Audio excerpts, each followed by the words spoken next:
అంటే ఏ విధంగా పోతున్నారు ఇంకొక పక్క మీరు చూస్తే ఎంత బరిదెగిచ్చారు అనేది ఒక ఎగ్జాంపుల్ మొన్నే చాలా బాధ కలిగింది. ఏపీపీఎస్సీ 2019లో టెండర్లు పిలిచి నేను నోటిఫికేషన్ ఇచ్చా.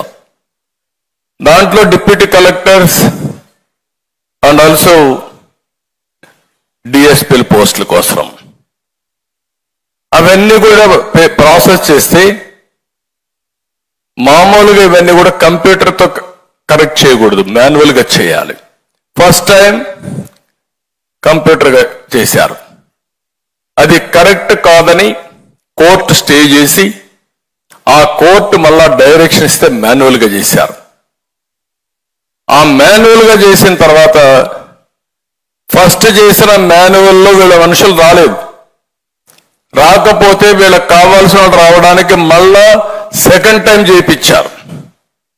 ఫస్ట్ టైం చేయించిన దానికి ఎవిడెన్సెస్ చాలా క్లియర్గా ఉన్నాయి. కర్నూలు నుంచి సెక్యూరిటీ తీసుకొచ్చారు, ఇక్కడుంటే కరెక్ట్ చేసేటప్పుడు భోజనాలు డబ్బులు ఇచ్చారు, ఎప్పటికప్పుడు సమీక్షలు చేశారు. ఇవన్నీ పెట్టడానికి ఒక కంప్యూటర్ కంపెనీకి ఎవాల్యుయేషన్ చేయడానికి, రికార్డ్ ఎస్టాబ్లిష్ చేయడానికి వాళ్ళకు కూడా డబ్బులు ఇచ్చారు, అన్నీ చేశారు.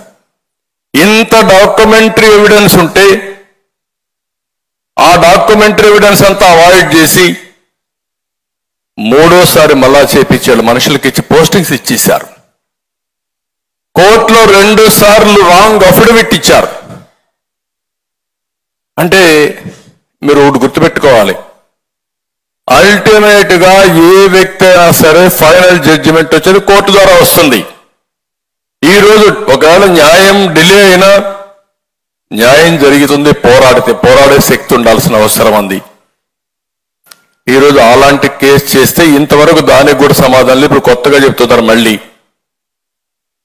ఇవన్నీ కూడా ఏ విధంగా డెస్ట్రాయ్ చేయాలో రికార్డ్స్ అని డెస్ట్రాయ్ చేయడానికి మళ్ళా ప్రయత్నం చేస్తున్నారని